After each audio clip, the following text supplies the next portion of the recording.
Hello and welcome to the next episode of the Blender tutorial.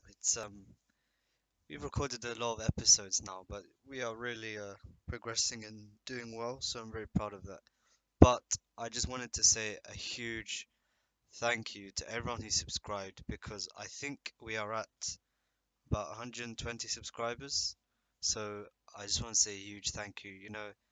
Before I started this tutorial, I was at about 50 and I was like, it is what it is. But to almost double that is just amazing. And I feel really bad because this is a tutorial and I didn't really want to gain anything from it. I wanted you guys to gain. So to get this many subscribers and so many people viewing the videos is just amazing to see, and I'm really thankful. So yeah, and hopefully we're gonna learn uh, a lot more, and yeah, I don't know where the channel will go after that, but we'll see what happens. But today it's going to be a very short video. It's going to be about adding collisions, because this is something that many people ask me how to do, because uh, it seems tricky, but it's really not that hard. Um, but just before we start the video, there are um, there are two types of collisions that you need to be aware of. So I'm in Blender now, and if you have a simple model like a building, um, e, uh, yeah, so if you have a building, an asset, I don't know, maybe just like a simple model, like an asset, right? Then you do not need to use these big collision boxes. So if you've seen a vehicle, for example, you'll have seen that uh, you'll have this type of collision. So this is like a box, right? And uh, you can obviously move it. Wait, I'm not moving this, am I? But yeah, you can move this whatever. Should be able to scale it up as well. Um, but yeah, this is like the conventional collision type. This is for vehicles. I think it's for signs and yeah, a couple of other things. But if you have a simple model like us, you do not need to use this method.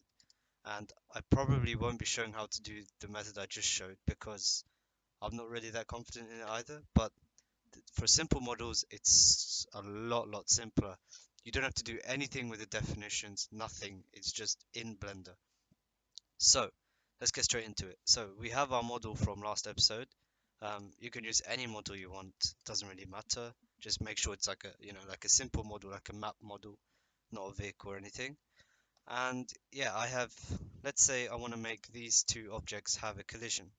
So no matter how many objects you have in your SCS route, so yeah, just remember we are at the stage when you've added the SCS route, okay? So if you've looked at the last episode, you know what I mean. If you haven't, make sure you look at the last episode. But we have our SCS route, and inside you can see we have our cube and our icosphere. And I want to give both of these objects collisions. How do I do that? It's very simple. Now, what I want you to do is select the object that you want to have collisions. So we're going to do this one by one. And you're going to Shift D. Hang on, I should probably turn on my screencast keys. Right, yeah. So you should press Shift D to duplicate and just press enter. Do not move your object, just Shift D and enter. And you'll see here we have a duplicate here because it's got .001. I'm going to rename this to collision cube just so I know that this is for the collisions. So you can see that it's literally on top of the other model, but make sure you don't move it. So just undo to move it back. So we have our collision cube and our normal cube. I'm going to do the same with the icosphere. So Shift D, press enter. We're not moving it. And again, I'm going to do collision ico.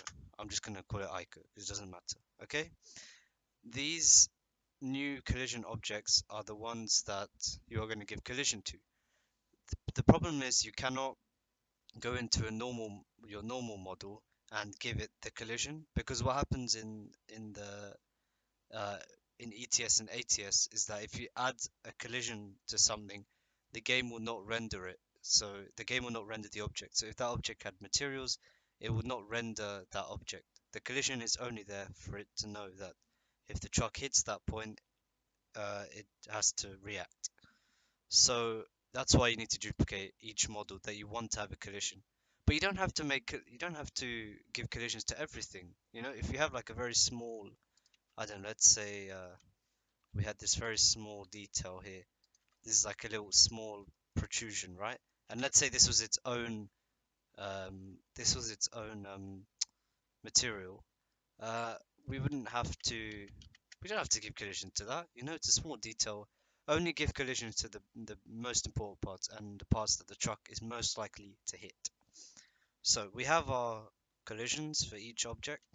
And now what we're going to do is we're going to click on our collision for the cube or whichever collision you have. We're going to go to the object properties, so this yellow square, and we're going to go to here, the SCS object region, click on SCS parts, and you can see this has a default part, okay? So this is just the uh, default type of model for SCS Blender, okay? But if you want to turn this into a collision, we're going to click the arrow and we're going to rename this to col. It's important you spell it like this, so lowercase C-O-L-L, okay? Col. I'm going to make that, and then what you're going to do is you're going to press assign. So while the thing is selected, make sure that it's the collision one that's selected, you press assign while the col is highlighted. Press assign, and now this collision is part of this object is now a collision object. And you're going to do the same for the collision icon. You can see when I switch to the other one, it's on default part. So again, you need to assign it. And if I go to the normal models, they are all default part. You want to leave it like that, obviously, because they are normal models that you want rendered, right? But these ones are collisions. So how do you check that they have collisions? Well, first of all, you can check in Blender, thankfully with SCS Tools.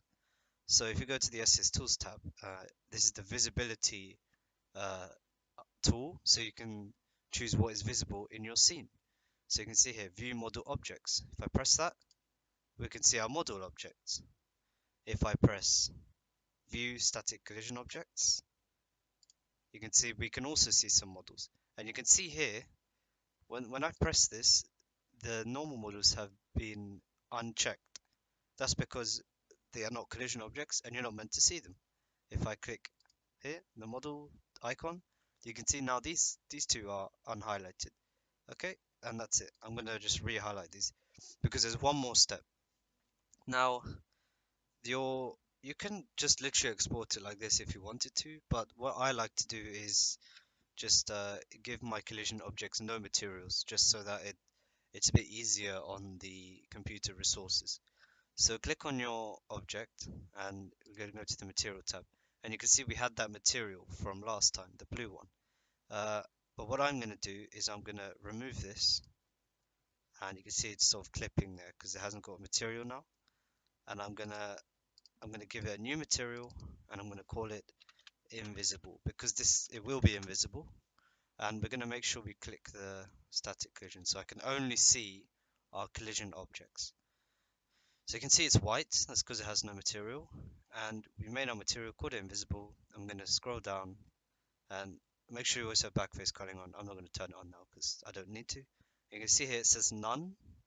We're gonna click it and ironically press none here. So you can see now it's literally just a weird box with a frame, and that's what we want, right? You can see here, this is how the game is going to calculate how to give the model collisions, and I'm going to do the same with this. So I'm going to click it, and here we're just going to click this icon, and we're going to click invisible, and it will change it to the invisible material. So now they are both invisible.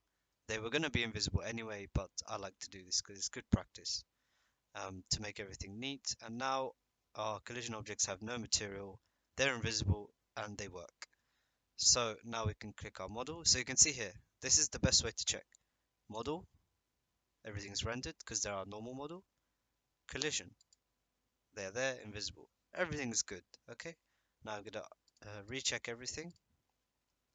And you're going to need to export this, okay? So you need to export this and I'm not going to export it because I have a lot of projects I'm doing right now, and I don't want to change my project base folder. But as we did the last episode, it's the same process. You click here, you go to your printing tab, and you click export, you pack the mod, and it's the same process as what we did in the last episode. Just